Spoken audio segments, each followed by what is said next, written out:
Negotiation অ্যাপ্রোচে নতুন কি skill আজকে আমরা অর্জন করলাম? হ্যাঁ, নতুন কি অ্যাপ্রোচ স্যার বলেন স্যার, আপনি বলেন স্যার। স্যার নতুন অনেক কিছুই শিখলাম, তার মধ্যে যেমন কিভাবে হচ্ছে ট্রান্সপোর্টের জিনিসটা নিয়ে কথা বলতে হয়, এটা হয়তো বা জানা ছিল না। তারপরে আগে তো কখনো এই পেমেন্ট মেথড নিয়ে ডিটেলস কথাবার্তা ওইভাবে বলা হয়নি। তারপর হচ্ছে আমাদের ওই হোল্ডিং কস্ট, সেটা এখানে ওই যে ওয়্যার হাউসে প্রোডাক্ট রাখার ক্ষেত্রে কিছু ইস্যু থাকে, এটা নিয়ে কথাবার্তা হয়েছে। আচ্ছা আচ্ছা, thank you sir, thank you sir. এটা হলো স্যার, হ্যাঁ দিকটা আমাদের যে ওই ওরা একটা কোশ্চেন করছিল যে আমাদের রিলায়েবিলিটি কেমন হবে। তো রিলায়েবিলিটির ক্ষেত্রে আমরা যেগুলো অফার দিচ্ছি যে আমরা ওই যে ওদেরকে যে কিউসি যে ফ্যাসিলিটিটা ওটা দিচ্ছি। এরপরে আমরা সর্বোচ্চ চেষ্টা করব যে আমাদের যে লিড টাইমটা। আচ্ছা, আমাদের আজকের পরে নেগোসিয়েশন নিয়ে আমাদের চিন্তা ভাবনাতে কোনো পরিবর্তন আসছে কিনা স্যার? আগে যেভাবে করতাম ওইভাবে কি আমরা দেখবো, না নতুন কোনো অ্যাপ্রোচ? হ্যাঁ, নতুন কি চিন্তা আসছে আপনার মাথায়? নতুন অনেক কিছু। এই একটা নেগোসিয়েশন যে শুধু স্যার সাপ্লায়ার আর বায়ারের মধ্যে খালি লাভ লসের হিসাব তা কিন্তু না।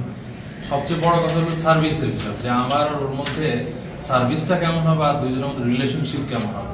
এটা হলো বেশি ইম্পর্টেন্ট ব্যাপার একটা সময়ের যে বিজনেস, সেটাই সেই বিজনেস, শুধুমাত্র লাভ লস না। সেটাই। আর কেউ স্যার? আপনি? না স্যার, আপাতত যেগুলো বিষয়ে কথা হয়েছে স্যার, নতুন কি মাথায় চিন্তাটা আসছে নেগোসিয়েশন নিয়ে? স্যার এখানে স্যার আমার কাছে মানে কর্পোরেট ডিলিংসের ক্ষেত্রে যে কথাগুলো আমাদের মধ্যে সাধারণত হয়ে থাকে, সেটা সবসময় দুইটা দলের মধ্যে একটা স্মুথ অপারেশন এবং বিজনেস রিলেশন যে ডেভেলপমেন্ট, এটা নিয়ে অ্যাকচুয়ালি স্যার আজকের পর যেটা আমি চিন্তা করছি। আচ্ছা, এটা শুধু লাভ লসের মধ্যেই থাকে না, যেটা ভাইয়া বললো, ঠিক আছে? এটা একটা বিজনেস রিলেশন, যেটা ডেভেলপ হলে দুপক্ষই এখানে উপকৃত হয়। আচ্ছা। আর কেউ স্যার? আপনি? স্যার নতুন করে কিছু অ্যাড করার নাই, তবে যেটা বলবো যে প্রাইসিংটাই সবকিছু না, প্রোডাক্টের কোয়ালিটি, প্রোডাক্টের রিলায়েবিলিটি, এই বিষয়গুলো আসলে নেগোসিয়েশনের একটা অনেক বড় একটা ফ্যাক্টর হিসাবে থাকে। আচ্ছা। তো ম্যাডাম, আপনি কি নেগোসিয়েশন নিয়ে যা চিন্তা করতেন আজকের পরে কি কিছু চেঞ্জ আসছে না আগের মতোই? অনেক কিছু চেঞ্জ হচ্ছে, অনেক কিছু ইমপ্রুভমেন্ট হয়েছে, যেখানে হইতেছে বায়ার এবং সেলারের মধ্যে যে রিলেশন কিংবা কিভাবে একজন আরেকজনের সাথে প্রাইস রেঞ্জ নিয়ে, তারপর হচ্ছে ওদের স্কোপগুলো নিয়ে, এফিসিয়েন্সিগুলো নিয়ে, এগুলো নিয়ে কাজ করে, এগুলো একটা দুই দলের মধ্যে হচ্ছে সমঝোতা করে কিভাবে একটা স্ট্যান্ডার্ড আর একটা ভ্যালুতে নিয়ে আসা যায়, সেই জিনিসগুলো নিয়ে হচ্ছে অনেকটা হচ্ছে আমরা। আচ্ছা আচ্ছা আচ্ছা। আর নেগোসিয়েশন প্রাইসিং